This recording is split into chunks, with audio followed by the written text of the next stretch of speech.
Öğrenci memnuniyeti verilerinin toplanması, yorumlanması ve bu verilere dayalı aksiyon alınması başlıklı bu derse hoş geldiniz.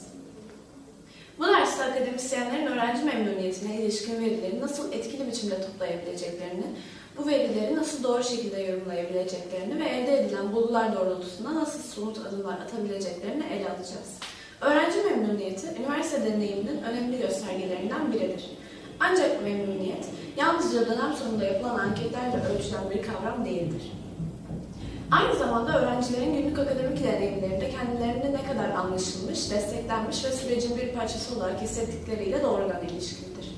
Bu nedenle akademisyenler için asıl önemli olan soru şudur: öğrencilerin deneyimlerini gerçekten nasıl anlayabilir ve bu anlayışı eğitsel pratiğe nasıl dönüştürebiliriz? İlk adım, öğrenci memnuniyeti verilerinin sistematik biçimde toplanmasıdır. Bu veriler, çevrim içi anketler, kısa geri bildirim formları, ders içi değerlendirmeler, odak grup görüşmeleri ya da bireysel geri bildirimler yoluyla elde edilebilir. Burada önemli olan kullanılan yöntemin öğrenciler için erişilebilir ve güvenli olmasıdır. İkinci önemli nokta sürekliliktir. Memnuniyet verilerinin yalnızca dönem sonunda değil, ders süreci boyunca farklı aşamalarda toplanması, akademisyenlerin öğrencilerin ihtiyaçlarını daha erken fark etmesine imkan tanır. Bu yaklaşım sorunlar büyümeden önce müdahale edebilme açısından büyük avantaj sağlar. Üçüncü olarak toplanan verilerin doğru şekilde yorumlanması gerekir. Sayısal sonuçlar kadar açık uçlu yanıtlar, nitel geri bildirimlerde büyük önem taşır.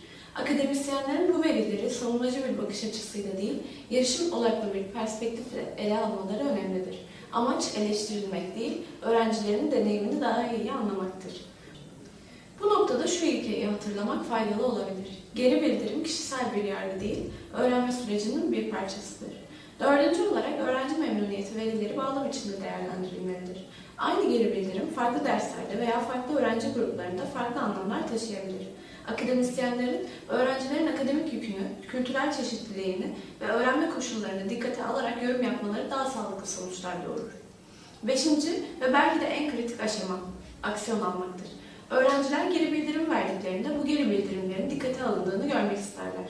Küçük değişiklikler bile, örneğin ders temposunun ayarlanması, iletişim kanallarının netleştirilmesi ya da ek ders materyallerinin sunulması, öğrencilerin memnuniyet algısını önemli ölçüde artırabilir.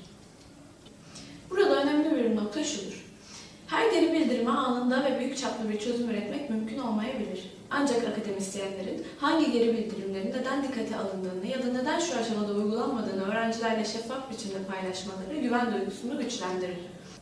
Altıncı olarak, öğrenci memnuniyeti verileri bireysel akademik gelişim için de önemli bir kaynaktır. Akademisyenler bu verileri kendi öğretim yaklaşımlarını gözden geçirmek, güçlü yönlerini fark etmek ve geliştirilmesi gereken adımları belirlemek için kullanabilirler. Bu yaklaşım sürekli iyileştirmeye dayalı bir akademik kültürün oluşmasına katkı sağlar. Ayrıca memnuniyet verilerinin etik ve gizlilik ilkelerine uygun şekilde ele alınması da büyük önem taşır. Öğrencilerin geri bildirim verirken kendilerini güvende hissetmeleri, bu verilerin doğruluğunu ve samimiyetini arttırır. Son olarak şunu vurgulamak gerekir: öğrenci memnuniyeti tek başına bir hedef değil, nitelikli, kapsayıcı ve sürdürülebilir bir öğrenme ortamının doğal bir sonucudur.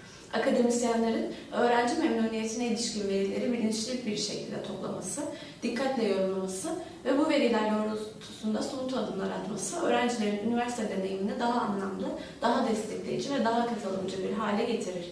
Bu dersle birlikte akademik destek, iletişim, kapsayıcılık ve sosyal uyum başlıklarını içeren eğitim serimizin sonuna gelmiş bulunuyoruz.